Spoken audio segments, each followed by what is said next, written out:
Olá pessoal, sejam todos muito bem-vindos a mais uma de nossas videoaulas. Na nossa videoaula de hoje nós vamos continuar estudando listas, porém vamos ver a abordagem denominada listas circulares. Vamos continuar trabalhando com alocação encadeada. É muito importante que vocês entendam o porquê de tantas abordagens alternativas para a implementação da estrutura de dados lista. Então, vamos começar para atingirmos essa compreensão nos questionando sobre a seguinte pergunta: listas lineares encadeadas possuem alguma deficiência? Eu acho que, até para fazer sentido a introdução da nossa aula de hoje, justificando o porquê do nosso contínuo estudo de abordagens alternativas para a implementação de listas, a resposta pode ser facilmente inferida como sim. Porém, a gente pode se questionar sobre qual é essa deficiência, tá certo?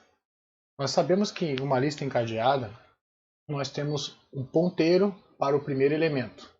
E aí cada elemento vai ter o seu campo informação e um ponteiro para o próximo elemento. Contudo, se nós nos questionarmos sobre o seguinte: dado um ponteiro P para um elemento qualquer da lista, é possível acessar elementos que antecedem P? Ou seja, imagine que eu tenho um ponteiro P apontando para o quarto elemento da lista. Com esta referência para o quarto elemento, eu consigo atingir os três elementos anteriores? A resposta é não, tá certo?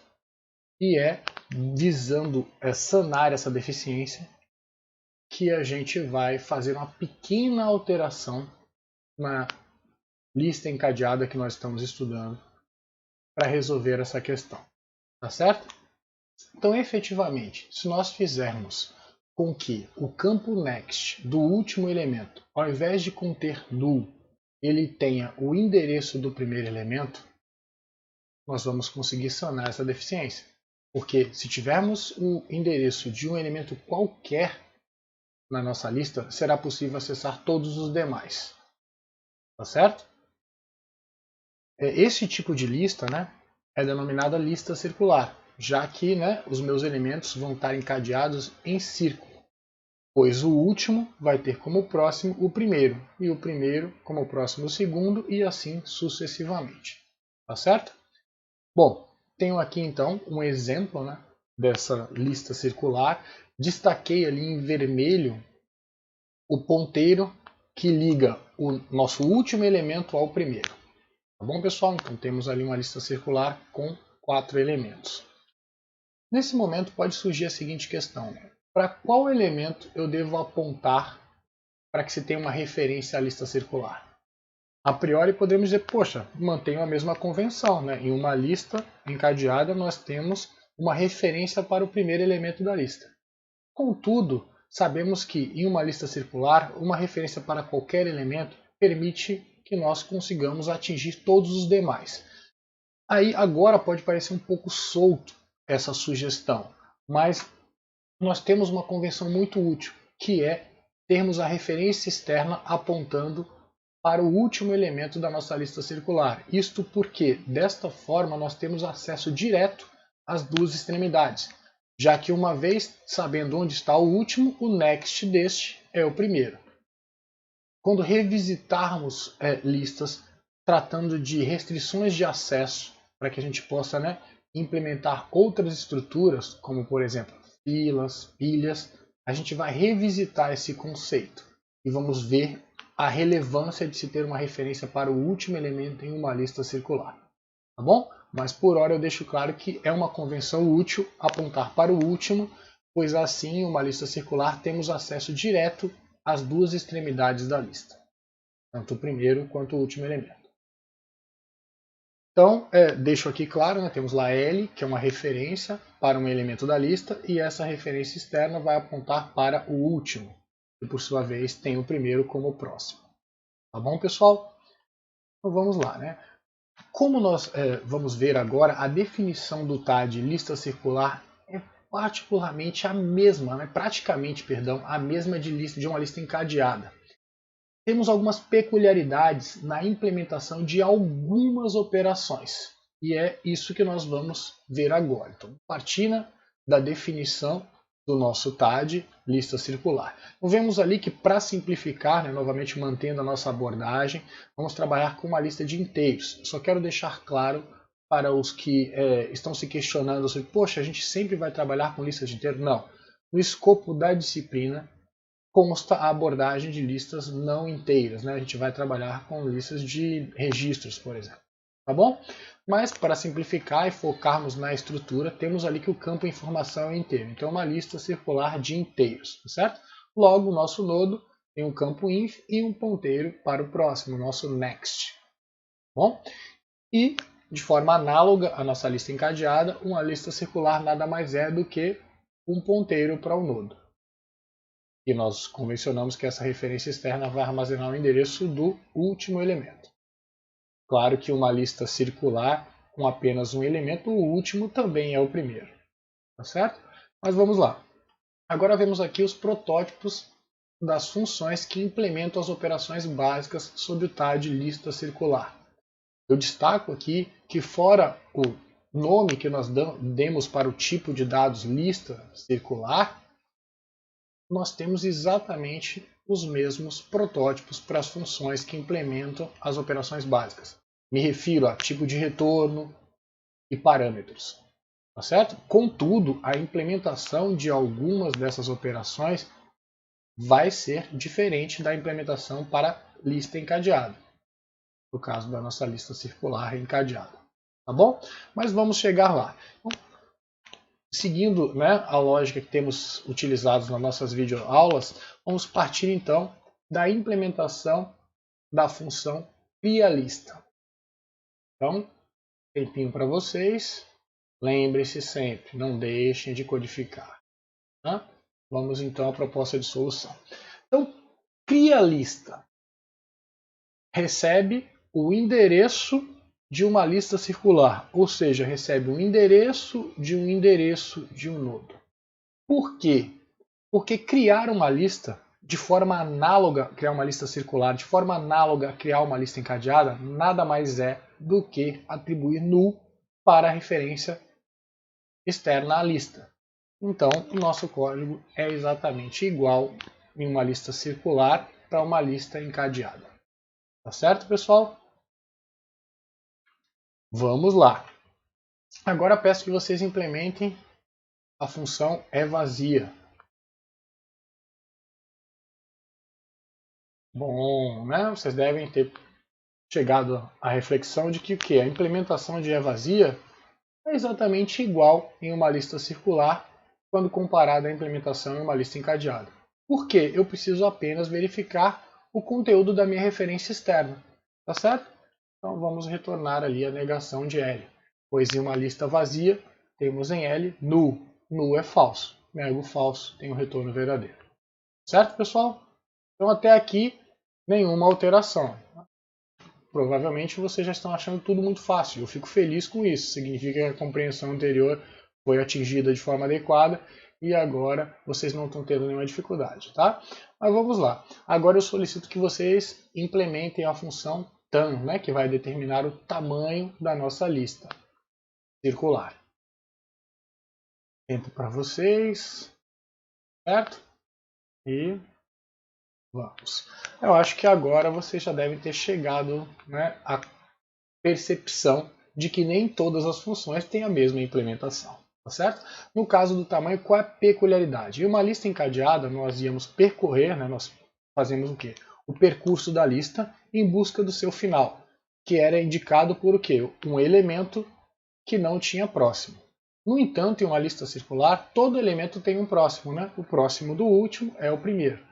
Então, eu preciso ter uma abordagem alternativa. E é isso que a gente vai ver agora na implementação. Primeira coisa, vou verificar se a lista é vazia. Se a lista for vazia, o tamanho de uma lista vazia é 0, então retorno 0. Se não, aí eu vou ter que fazer o percurso da lista, né? É uma lista não vazia. Eu vou utilizar para isso uma variável auxiliar, que eu estou declarando ali aux, para poder utilizar como, né, um marcador, para que eu possa fazer a volta da minha lista e retomar ao ponto onde eu comecei. vai ficar mais claro para vocês na hora que eu apresentar o laço de repetição que vai implementar esse percurso. Antes eu quero fazer só uma ressalva, né? Eu estou utilizando ali para AUX o tipo lista circular, que foi definido anteriormente como sendo um ponteiro para nodo. Então eu posso utilizar tanto nodo asterisco quanto lista circular, tá certo? Então vamos lá. Então, tenho também mais uma variável local, que é um inteiro, e o nome já é bem sugestivo, cont, uma abreviação de contador, né? Eu vou armazenar em cont a quantidade de elementos que eu tenho. Bom, agora sim nós vamos para um for, que é o laço de repetição responsável pelo percurso na nossa lista circular. Então, inicializo cont com 1, porque se eu entrei no else, uma certeza eu tenho, ao menos a lista tem um elemento. Então, cont recebe o valor 1. E também vou inicializar AUX com lnext. Então já me movo para o próximo. Isso eu faço porque, como que eu identifico uma lista com apenas um elemento? Na hora que eu atualizar AUX para lnext, né, ou atribuir o valor para AUX inicial lnext, e aí eu comparo se AUX é igual a L, se eles forem iguais, significa que a lista tem só um elemento. E aí eu não vou entrar no meu for. Se isso não acontecer, a lista tem mais de um elemento. Aí eu vou entrar no for, atualizo o AUX vai receber AUX next, incremento o cont, pois eu constatei que eu tenho ao menos mais um elemento, e volto para fazer o teste novamente se AUX atingiu L. Bom, então eu vou sair do for quando eu fizer uma volta na minha lista circular. Consequentemente, eu vou ter em cont a quantidade de elementos que eu tenho na lista circular. E aí eu retorno esse valor. Só preciso fechar o bloco do meu else. Tá bom, pessoal? Espero que todos tenham compreendido, pois vamos dar continuidade. Então agora eu vou solicitar que vocês implementem a função ins. Bom? Calma. Não precisa ficar nervoso. A gente vai passo a passo. Então vamos começar com as nossas dicas. Então, primeira coisa, para fazer uma inserção. Primeiro, eu preciso saber se a posição de inserção é válida, de forma análoga ao que a gente fazia em uma lista encadeada. Então, me questiono sobre a posição é válida. Também preciso me questionar sobre tenho área em memória para mais um elemento. Aqui é simples, pois estamos utilizando a alocação dinâmica de memória. Então, as próprias funções utilizadas já vão nos dar subsídios para a verificação de se foi possível reservar área para mais um elemento ou não. E por fim, a gente vai se questionar sobre o fato de todas as situações na inserção são tratadas da mesma forma. E aí a gente vai se questionar. Vamos pensar sobre isso. Vamos lá. Temos três peculiaridades nesse caso, ou três situações distintas. Primeiro eu destaco, quando a gente quiser inserir um elemento em uma lista vazia, uma lista circular vazia. Vai ter uma peculiaridade, porque esse elemento vai ter como próximo ele mesmo. E eu vou ter que atualizar a referência externa para apontar para esse elemento. A segunda situação é quando eu quero inserir um novo último em uma lista não vazia. Por quê? Porque este novo último vai refletir numa atualização da referência externa. Por fim, a nossa terceira situação é quando eu quero inserir um elemento em uma lista não vazia e este elemento não será o novo último, pois eu não vou precisar, desse jeito, dessa forma, atualizar a referência externa. Tá bom, pessoal? Então, dito isso, ainda vamos para uma representação gráfica dessas três situações. Primeiro, quero inserir um elemento em uma lista vazia. Primeira coisa, a única posição válida para inserção é a primeira, em uma lista vazia. Testei, é o primeiro, posso verificar isso com tamanho, sem problemas, está ok. Aí eu vou lá e vou solicitar a reserva de uma área utilizando a alocação dinâmica de memória. Verifico o retorno, se não for null, por exemplo, usando uma lock, consegui fazer a reserva. Uma vez me certificando de que foi feita a reserva adequada para um novo elemento, eu atribuo o valor para esse elemento. E agora ele vai ter como próximo ele mesmo. E por fim o seu endereço vai ser armazenado na referência externa. E aí eu passo a ter essa situação. Tá bom, pessoal? Então, seguindo adiante, para a gente trabalhar agora a segunda situação. Então, quando eu quero inserir um elemento em uma lista não vazia, e esse elemento será um novo último. Tá bom? Primeiro tem que me certificar, né, se a posição é válida. Para que seja um novo último, tem que ser na quinta posição, já que eu tenho 4 elementos nessa minha lista circular que eu estou apresentando como exemplo.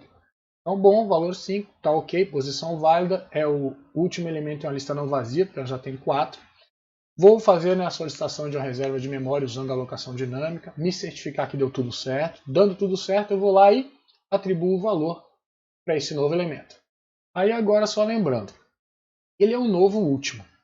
Inicialmente, eu tenho já na referência externa o endereço do antigo último, que agora vai ser o antecessor imediato do meu novo último. Logo, eu posso acessar o próximo do meu antigo último, que é o primeiro, e utilizar, né, este valor para inicializar o próximo do elemento que eu estou inserindo. E agora me resta apenas atualizar o próximo do antigo último para que seja o elemento que eu acabei de inserir. Feito isso, acabei? Não, né? Porque é um novo último e a minha referência externa aponta para o último. Então devo atualizar a referência externa para que essa passe a ser o endereço do elemento que eu acabei de inserir. Agora sim, eu vou ter esta configuração para minha lista circular após a inserção de um novo último. Tá bom, pessoal? Agora sim, vamos para a última situação, né, onde eu quero inserir um elemento em uma lista não vazia e este elemento não será um novo último. Bom, então preciso validar a posição. Então, nesse caso, eu vou inserir na posição o quê? De 1 a 4, não é isso? Me certifiquei de que a posição é válida, vou fazer a solicitação da reserva da área de memória, dinamicamente, me certifico de que eu consegui e inicializo o valor. Agora tem um detalhe, nesse caso eu tenho que percorrer minha lista circular em busca do elemento que antecede imediatamente a posição de inserção. No nosso exemplo aqui vamos inserir um novo segundo, certo? Minha referência externa aponta para o meu quarto, que é o último. Então eu vou ter uma variável auxiliar, vou inicializar ela com a referência externa, então aponto para o último. Como eu não quero inserir um elemento na primeira posição, eu devo me deslocar, né, atualizando o aux para aux next. Aí agora eu tenho o endereço do primeiro. O primeiro elemento vai anteceder imediatamente o que eu pretendo inserir como novo segundo. Certo? Aí o que eu faço? Eu atualizo, né? Eu tenho acesso ali ao next de nodo 1, que está sendo apontado por aux, e eu vou e coloco esse valor no elemento que eu estou acabando de inserir. Preciso agora atualizar, né, o next do nodo apontado por aux, que é o que antecede imediatamente a posição de inserção, e aí eu atualizo o seu next, passando a ser o elemento que eu acabei de inserir. Tá bom, pessoal? Aí agora eu passo a ter essa situação na minha lista circular, após a inserção de um novo segundo. Tá bom? Espero que todos tenham entendido, porque agora a gente vai partir para a codificação. Tá? Então, de forma análoga, né, o cabeçalho que eu tenho é o mesmo que eu tenho para uma lista encadeada, né, na lista circular. Então, eu preciso saber o endereço de onde está o endereço do meu primeiro elemento, que eu posso estar, né, nesse caso, perdão, o último, né, na lista circular a gente aponta para o último. Então, eu preciso saber o endereço de onde está o endereço do meu último elemento, porque eu posso querer inserir um novo último ou inserir um elemento em uma lista vazia, tá certo? Preciso do valor que deve ser inserido e a posição, tá bom? Nesse caso, optamos por retornar um void. Tenho lá a minha variável local novo para me auxiliar na reserva de memória para esse novo elemento. Estou, né, declarando a variável local tamanho porque eu vou precisar saber ou verificar o tamanho em mais de um ponto do meu código. Então, para evitar mais de uma chamada para a função tam que determina o tamanho o tamanho da nossa lista circular, a quantidade de elementos, e para isso precisa percorrer a lista toda. Então eu vou fazer só uma chamada e armazenar o retorno de tam na variável tamanho. Bom, a gente vai ver mais para frente a utilização. De cara eu já vou precisar, ó, no nosso if que segue, para verificar se a posição de inserção é válida. Então já uso lá a variável tamanho, certo?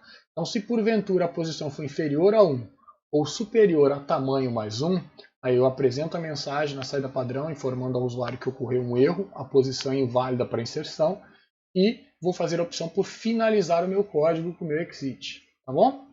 Agora, se eu não entrei no if, aí eu vou tentar reservar a área de memória dinamicamente para o meu elemento.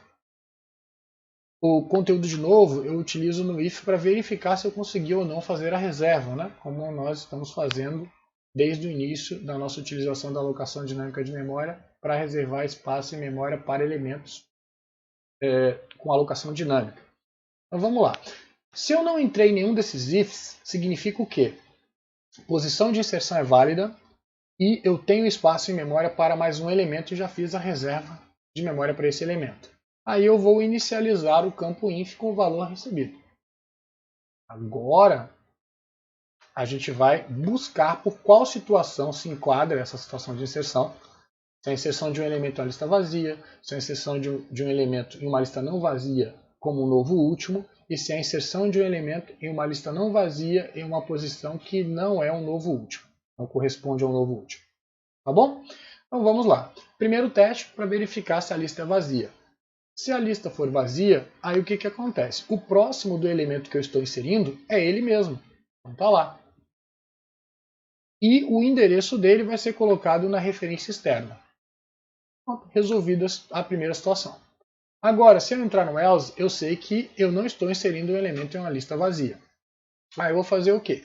Vou precisar de uma variável auxiliar, para que eu consiga localizar o elemento que antecede imediatamente a posição de inserção ou armazenar nesse endereço em aux. Primeira coisa, verifico se é um novo último. Então a posição é igual a tamanho mais 1, é um novo último. Se for, aí o que eu vou fazer? Atualizar a referência externa. Tá? Então esse novo elemento que eu estou inserindo, o endereço dele vai constar na referência externa, é um novo último. Agora, se não, aí eu vou precisar percorrer para localizar o elemento que o antecede. Por quê? Porque se eu estou inserindo um elemento como novo último, eu já tenho na referência externa o endereço do antigo último, que vai anteceder imediatamente o novo último. E esse valor já está em aux. Certo, pessoal? Então, se eu entrar no else, é porque eu estou querendo inserir um elemento em uma lista não vazia e a posição desse elemento não corresponde a um novo último. Bom, então eu preciso localizar. Tem um for ali, né? Não vou ter nenhuma inicialização ali, e vou verificar. Enquanto k for superior a 1, eu devo o quê? Atualizar o valor de aux, passando para aux next, e decremento k. Então, quando eu sair do for, eu vou ter em aux o endereço de memória do elemento da minha lista circular que antecede imediatamente a posição de inserção. Tá certo, pessoal? E aí, pensem comigo. Se eu quero inserir, por exemplo, um novo segundo, eu vou ter em aux o endereço do meu primeiro. O que era o meu antigo segundo vai passar a ser o terceiro. Então eu vou pregar aux next e vou colocar em novo next. Certo? E é isso que eu faço aqui. E agora eu atualizo o aux next para que seja o elemento que eu acabei de inserir. Feito isso, eu só preciso fechar o bloco do meu else. Finalizamos a implementação da operação de inserção. Agora, solicito que vocês implementem a operação recoup, que vai receber a localização de onde está o último elemento da minha lista circular e uma posição para recuperar o valor do elemento que está nessa posição, desde que a posição seja válida. Tá bom, pessoal? Tempinho para vocês, aí se o mundo pode acabar, vocês vão continuar ali codificando, tá certo? Vamos então à implementação. Primeira coisa, preciso validar a posição que eu quero recuperar o valor. Então, se k for menor que 1 ou superior ao tamanho, eu informo isso ao usuário através de uma mensagem na saída padrão e opto por finalizar o meu código nesse nosso exemplo aqui, pois eu estou executando um exit. Tá? Se eu não entrei no if, significa o quê? Posição válida. Aí um detalhe, eu tenho na referência externa o endereço do último elemento. Então eu tenho um for ali para me deslocar, então se o k for superior a 0, eu me desloco. Se for 1, por exemplo, eu preciso me deslocar uma vez para ir para o next do último, que é o meu primeiro.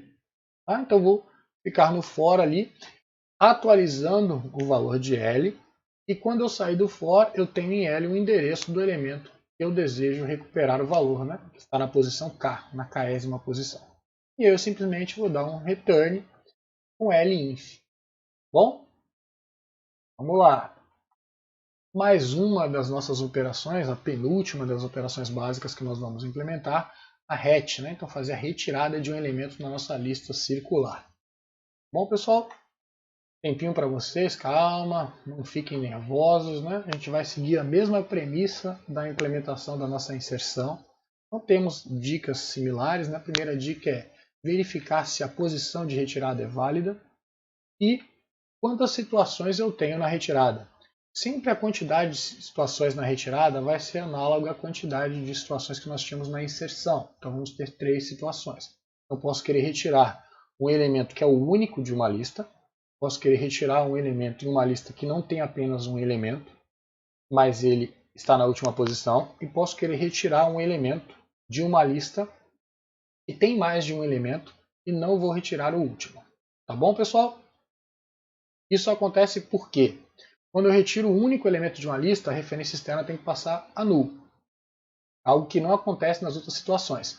Quando eu retiro um elemento de uma lista que tem mais de um elemento e ele é o último, eu preciso atualizar a referência externa para que passe a constar o endereço do penúltimo, né, antes da minha retirada. E se eu estiver retirando um elemento de uma lista que tem mais de um elemento e eu não estou retirando o último, eu não vou precisar atualizar o endereço externo e eu vou continuar com ao menos um elemento na minha lista. Tá bom, pessoal? Pelo menos um. Então vamos agora ao esquema gráfico. A primeira situação, quando eu quero retirar o único elemento em uma lista, o que consta na lista. Então, eu preciso liberar a área de memória e atualizar a minha referência externa, que vai passar a ser null. Segunda situação, eu quero remover um elemento de uma lista que não tem só um elemento e que não é o último, tá certo? Dizer que eu vou retirar um elemento que não é o último, obrigatoriamente tem que ter mais de um, né? Porque se eu tenho só um, ele é o primeiro e o último, tá certo? Mas vamos lá.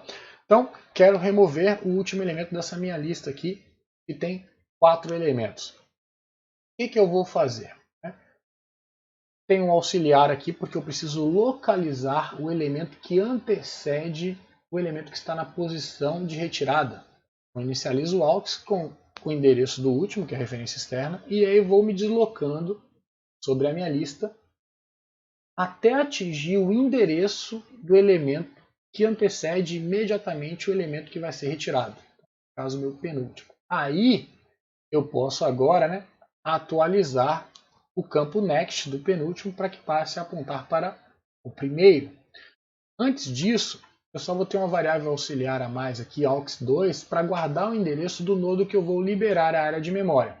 Aí sim eu posso atualizar, o next de nodo 3 para que passe a apontar para nodo 1. E é isso que eu faço. Bom, como eu guardei o endereço lá em aux2, eu posso liberar a área de memória ocupada anteriormente pelo nodo 4. E aí eu passo a necessidade de atualizar a referência externa, estou removendo o último elemento, e vai ser agora o meu novo último, que é o endereço que eu tenho em aux. Tá bom, pessoal? Feito isso, eu tenho essa nova configuração. Certo? Por fim, vamos para a última situação, onde eu quero remover um elemento em uma lista que não está na última posição. Tá bom? Então, consequentemente, a lista tem mais de um elemento. Se tiver só um elemento, ele vai estar na última posição. Então, quero remover um elemento de uma lista que tem elementos, consequentemente, para ser possível remover, e esse elemento não está na última posição, então eu não vou precisar atualizar a referência externa. Então, vamos lá. Preciso de uma variável auxiliar para percorrer a lista em busca do elemento que antecede imediatamente a posição do elemento que vai ser removido, retirado. Inicializo o aux com o endereço. Nesse caso, no nosso exemplo aqui, eu tenho uma lista com 4 elementos, eu quero remover o segundo. Tá bom?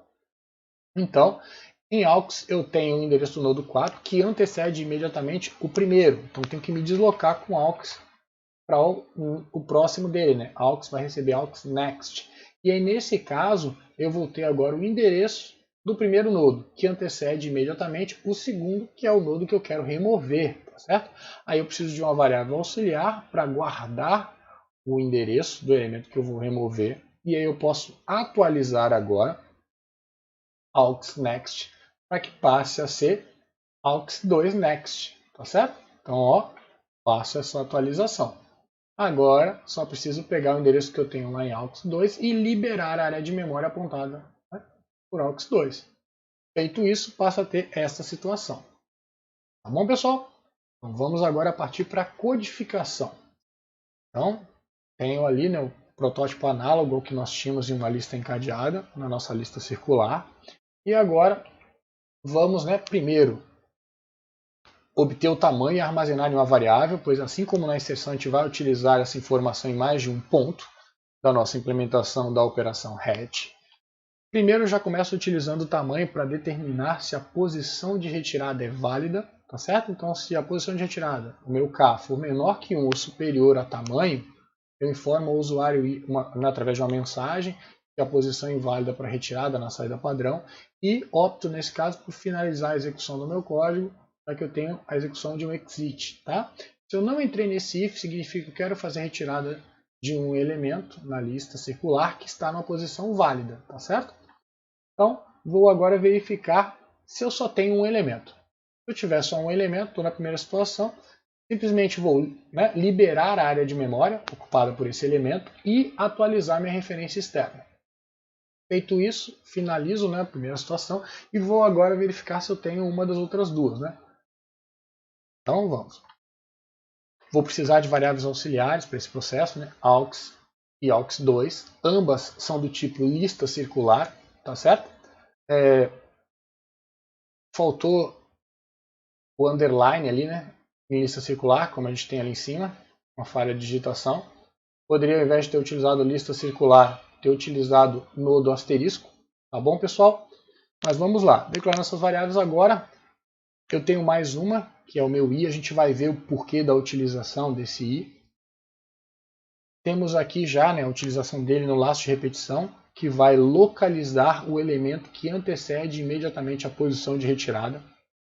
Então, eu vou salvar o valor, eu vou armazenar o valor de k em i, porque depois eu vou verificar o conteúdo, né, da variável k que eu recebi para ver se eu estou, né, retirando o que era o último elemento ou não. Por isso que eu vou utilizar i.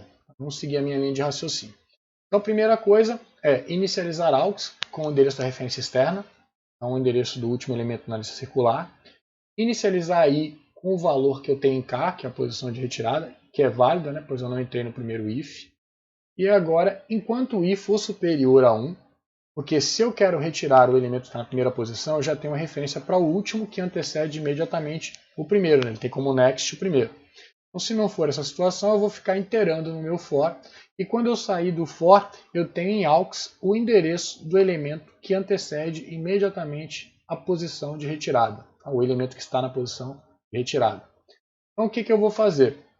Vou salvar AUX next em AUX2, para depois poder liberar essa área de memória, e vou agora atualizar AUX next para AUX2 next. Tá? Atualizei, né, a estrutura da minha lista. Aí o que vai acontecer agora? Por isso que eu não utilizei o k no meu for, porque eu precisava desse valor para me certificar nesse if se eu quero estou removendo o que era o último. Se isso acontecer, aí eu preciso atualizar a minha referência externa para AUX, né, que é o elemento que eu localizei que antecedia imediatamente o elemento na posição de retirada. Se eu estou retirando o último, meu penúltimo, o endereço dele está em AUX, e esse penúltimo vai passar a ser o último, então eu vou atualizar, né, o endereço contido na minha referência externa com o valor de AUX. Tá bom, pessoal? Agora, né, eu libero a área de memória que era ocupada pelo elemento que eu estou retirando, né, o endereço dele está contido em AUX2, e por fim fecho o bloco do meu else. Tá bom, pessoal? Vamos agora então para a implementação da nossa última operação, né? Que é a implementação da nossa função destruir. Tempinho para vocês, né? Vamos lá. Então, destruir, o mesmo protótipo que eu tenho, né, para uma lista encadeada. O que eu vou fazer? Né? Se L, ou seja, se a lista não é vazia, o que eu faço? Aí eu vou utilizar uma variável auxiliar, porque eu preciso percorrer toda a lista, né? Então vou me certificar de quando eu percorri a lista toda, já que é circular, né? Não vou ter uma identificação de um final por não existir um próximo, todo elemento na lista circular vai ter um próximo, tá bom? Então eu inicializei AUX, com lnext, que é o endereço do meu primeiro elemento, já que L tem o endereço do último. E aí eu comparo. Se for diferente, que eu entro, libero a área apontada por aux e atualizo o aux next. Imagine a situação onde eu tenho só um elemento, certo? Então venho aqui, inicializo o aux com lnext, que é o próprio L, eu tenho só um elemento. E aí venho aqui e verifico que é igual, não entro.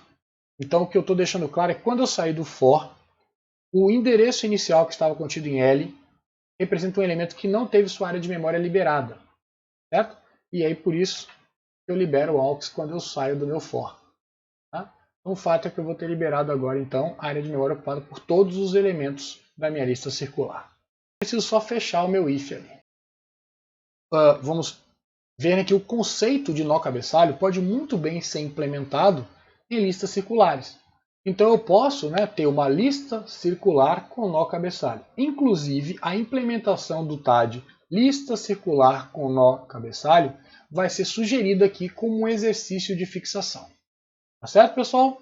Então, a nossa videoaula de hoje acabou. Eu agradeço a todos que assistiram e nos vemos na próxima videoaula.